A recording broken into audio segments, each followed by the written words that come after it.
ಇನ್ನು ದಸರಾ ಉದ್ಘಾಟನೆ ವಿಚಾರಕ್ಕೆ ಸಂಬಂಧಪಟ್ಟಂಗೆ ಭಾನು ಮುಷ್ತಾಕ್ ಅವರನ್ನ ದಸರಾ ಉದ್ಘಾಟನೆಗೆ ಕರೆದಿರೋದ್ರ ಬಗ್ಗೆ ಚರ್ಚೆಗಳಿದ್ದಿದೆ. ಏನ್ ತಪ್ಪು ಅಂತ ಕೇಳ್ತಾರೆ ಮಂತ್ರಿಗಳು. ದಸರಾ ಧರ್ಮದ ಆಚರಣೆಯಲ್ಲ, ಅದು ನಾಡ ಹಬ್ಬ.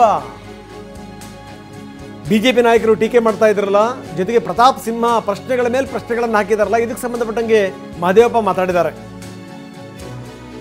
ಸಬ್ಕೋ ಸನ್ಮತಿ ದೇ ಭಗವಾನ್ ಅಂತ ಗಾಂಧಿ ಹೇಳಿಲ್ವಾ? ವಿರೋಧ ಮಾಡೋರ ಮಾತಿಗೆ ಏನು ಹೇಳೋದು, ನಾವೇನು ಹೇಳಲ್ಲ ಅಂತಾರೆ ಡಾಕ್ಟರ್ ಎಚ್ ಸಿ ಮಹದೇವಪ್ಪ.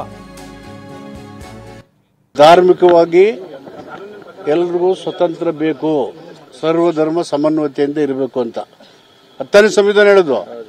ನಮಗೆ ಸಂವಿಧಾನ ಪರಮೋಚ್ಚ ಹೊರತು ಇನ್ಯಾವುದು ಪರಮೋಚ್ಚ ಇಲ್ಲವೇ ಇಲ್ಲ. ಇದು ಸಾಂಸ್ಕೃತಿಕ ಜೀವನದ ಅಭಿವ್ಯಕ್ತಗೊಳಿಸುವಂತ ಒಂದು ನಾಡ ಹಬ್ಬ. ಸಾಂಸ್ಕೃತಿಕ ಅಭಿವ್ಯಕ್ತ ಮಾಡುವಾಗ ಇಡೀ ದೇಶದ 140 ಕೋಟಿ ಜನರು ಭಾಗಿ. ಇದು ಧರ್ಮದ ಆಚರಣೆ ಅಲ್ಲ. ಧರ್ಮದ ವಿಚಾರ ಚರ್ಚೆ ಮಾಡೋದು ರಾಜಕೀಯ ಪಕ್ಷಗಳ ವ್ಯಾಪ್ತಿಗೆ ಬರೋದು ಇಲ್ಲ. ಅದು ಸಂವಿಧಾನ ಮತ್ತು ಜನರ ವಿವೇಚನೆ ಮತ್ತು ಆಯ್ಕೆಗೆ ಬಿಟ್ಟಂತ ಸ್ವತಂತ್ರವಾದ ಸಂಗತಿ. ಭಾನು ಮುಷ್ತಾಕ್ ಬೂಕರ್ ಪ್ರಶಸ್ತಿ ಬಂದಿಲ್ಲ, ಇಡೀ ದೇಶಕ್ಕೆ ಕಿರೀಟ ಅಲ್ವಾ? ಒಂದು ಭಾರತದ ಮಹಿಳೆ ಅಂತ ನೋಡ್ತಿರೋ, ಅವ್ರನ್ನ ಯಾವ ರೀತಿ ನೋಡ್ತೀರ ನೀವು? ಅವ್ರನ್ನ you want to see her as a citizen of India or you wanted to segregate? ಪ್ರತ್ಯೇಕಿಸ್ತೀರಾ? ಸೊ ಇದು ಅವರು ಇಡೀ ದೇಶಕ್ಕೆ ಗೌರವ ತಂದಿದ್ದಾರೆ.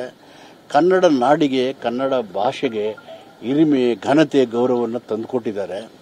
ಅಷ್ಟಕ್ಕೂ ಇದು ದಸರಾ ನಾಡ ಹಬ್ಬ. ನಾಡ ಹಬ್ಬದಲ್ಲಿ ಸರ್ವರೂ ಸಹ ಭಾಗಿಯಾಗಬೇಕು. ಇದರಲ್ಲಿ ಧರ್ಮದ ಪ್ರಶ್ನೆ, ದೇವರ ಪ್ರಶ್ನೆಯಲ್ಲಿ ಬರುತ್ತೆ. ಈಶ್ವರ ಅಲ್ಲ ತೇರೆ ನಾಮ್ ಸಬಕೋ ಸನ್ಮತಿ ದೇ ಭಗವಾನ್ ಅಂತ ಹೇಳಲ್ವಾ ಗಾಂಧೀಜಿಯವರು?